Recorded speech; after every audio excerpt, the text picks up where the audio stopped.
Bismillahirrahmanirrahim. Assalamualaikum warahmatullahi wabarakatuh. Alhamdulillah rabbil alamin. Hamdan katsiran thayyiban mubarakan fih kama yuhibbu rabbuna wa yardah. Salatu wassalam ala nabiyyina Muhammadin wa ala alihi wa sahbihi ajma'in, amma ba'd. Kembali kita melanjutkan pelajaran dari kitab Mukhtarat Qawaidil Lughatil Arabiyyah karya Al-Ustaz Abdul Rafiq Ghufran hafizahullahu ta'ala. Kita masih membaca tentang mansubat, isim-isim yang mansub. Silakan dibuka halaman 90. Di antara isim yang mansub adalah al-maf'ulu li ajlihi atau maf'ul li ajlih. Rumusnya mala. Maf'ul li ajlih ialah isim nasab dimunculkan untuk menerangkan sebab terjadinya fi'il. Perhatikan, maf'ul li ajlih itu fungsinya untuk menerangkan sebab. Makanya disebut maf'ul li ajlih. Li ajlih artinya sebab. Dan maf'ul li ajlih biasanya diambil dari masdar. Jadi ada dua poin yang perlu diperhatikan. Yang pertama, dia tujuannya untuk menerangkan sebab dari pekerjaan. Dan yang kedua, dia berupa masdar. Contohnya, wa minan nasi may yashri nafsahu ibtigha'a mardatillahi. Dan di antara manusia ada yang mengorbankan dirinya karena ibtigha'a mardatillah, mengharapkan ridha Allah. Kata-kata ibtigha'a pertama dia adalah masdar. Masdar dari fi'il ibtigha yabtaghi ibtigha'an. Masdarnya ibtigha'a.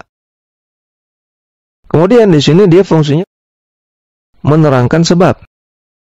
Ada manusia, ada orang yang mengorbankan dirinya karena apa? Karena sebab apa? Karena sebab mengharapkan ridha Allah Subhanahu wa taala. Maka di sini ibtigha'a sebagai maf'ul li ajlih. Dan dia i'rabnya mansub. Mansub sebagai maf'ul li ajlih. Contoh yang kedua, jitu ikraman lakum. Saya datang dalam rangka untuk memuliakan kalian. Perhatikan kata-kata ikraman, dia masdar dari kata-kata akrama yukrimu ikraman. Artinya memuliakan.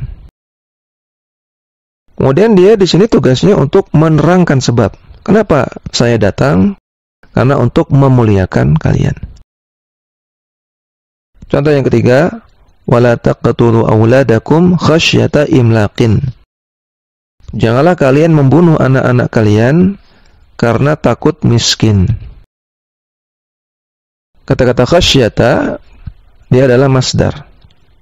Dan dia di sini tugasnya untuk menjelaskan alasan kenapa sebagian orang membunuh anaknya.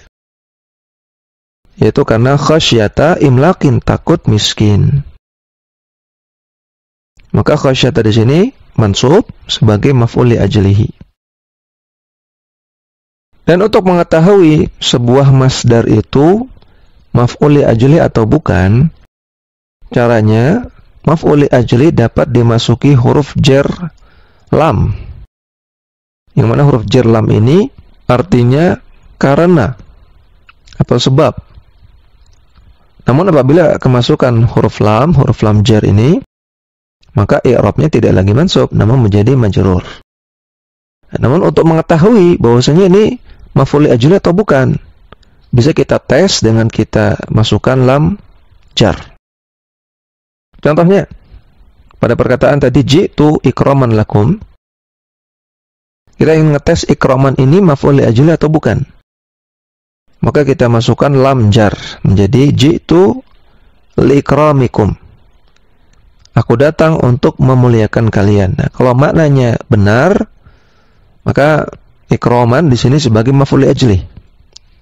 Kalau makna yang dihasilkan menjadi makna yang benar sesuai dengan yang diinginkan, maka ikraman itu maf'ul li ajli karena bisa dimasuki oleh huruf lam jar.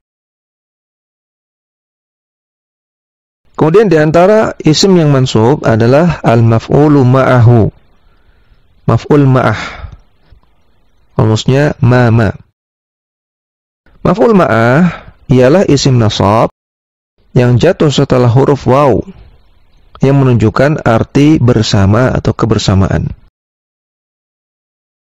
Maf'ul ma'ah biasanya diambil dari isim masdar atau isim jamid. Contohnya, istaiqadtu wa taghridat tuyuri.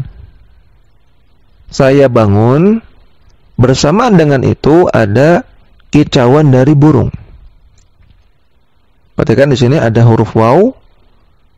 Sebelum taghrida ada huruf waw. Nah, huruf waw di sini untuk menunjukkan suatu kejadian yang terjadi bersamaan. Disebut dengan waw ma'iyah. Nah, yang setelah waw ma'iyah, dia isim yang mansub sebagai maf'ul ma'ah. Sehingga perkataan istaiqaltu wa taghridat tuyur artinya bersamaan ketika saya bangun, ketika itu burung berkicau. Contoh yang lain, sirtu wan naila. Artinya ketika aku jalan, maka ketika itu tercapai apa yang aku inginkan. Di sini ada waw ma'iyah dan setelahnya itu maf'ul ma'ah, dia mansub. Kemudian kata penulis harus dibedakan antara al-waw al-ma'iyah dengan waw ataf. Sama-sama huruf waw. Yang satu waw ma'iyah, yang satu waw ataf yang artinya dan. Coba kita perhatikan pada contoh. Hadara Muhammadun wa ghurub asy-syamsi. Muhammad hadir dan ketika itu matahari tenggelam. Ya, di sini wawnya waw ma'iyah. Karena menunjukkan sesuatu yang terjadi bersamaan. Sedangkan waw ataf, kita lihat pada contoh hadara Muhammadun wa Hasanun. Telah hadir Muhammad bersama dengan Hasan. Nah, ini hanya menggabungkan antara Muhammad dan Hasan. Kejadiannya cuma satu, itu datang.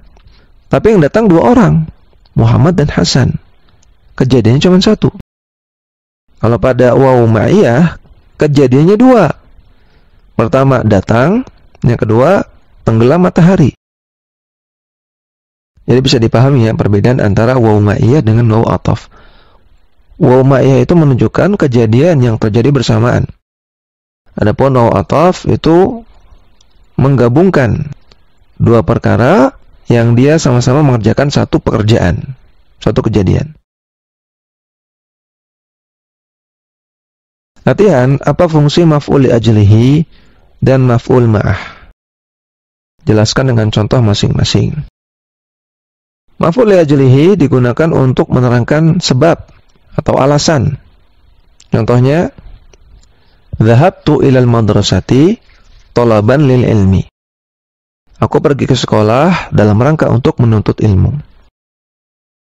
Apa alasan aku pergi ke sekolah? Alasannya untuk menuntut ilmu. Adapun maf'ul ma'ah, fungsinya untuk menjelaskan bahwasanya ada dua kejadian yang terjadi bersamaan. Contohnya, raja'tu wa dhahaba Ahmad. Ketika saya pulang, Ahmad pergi. Untuk menjelaskan bahwasanya ada dua kejadian yang terjadi bersamaan. Yang pertama saya pulang, yang kedua Ahmad pergi. Latihan nomor 2, apabila maf'ul li ajlihi dimasuki huruf jar, apakah masing-masing di-i'rab sebagai maf'ul li ajlihi? Jelaskan. Jawabannya tidak. Ya, kalau dia dimasuki huruf jar, maka dia menjadi isim majrur. Bukan lagi maf'ul li ajlihi, namun menjadi isim majrur. Ya, semua yang dimasuki huruf jar, maka setelahnya disebut dengan majrur atau isim majrur. Adapun maf'ul li ajlihi, dia i'rabnya mansub. Dia termasuk mansubat. Yang ketiga, apa perbedaan antara waw ma'iyah dengan waw ataf? Pertama, waw ma'iyah fungsinya untuk menggabungkan dua kejadian yang terjadi bersamaan. Sedangkan waw ataf itu untuk menggabungkan dua hal, menggabungkan dua perkara yang sama-sama mengerjakan satu kejadian, satu pekerjaan. Untuk soal nomor 4 dan nomor 5, silakan para santri mengerjakan sendiri.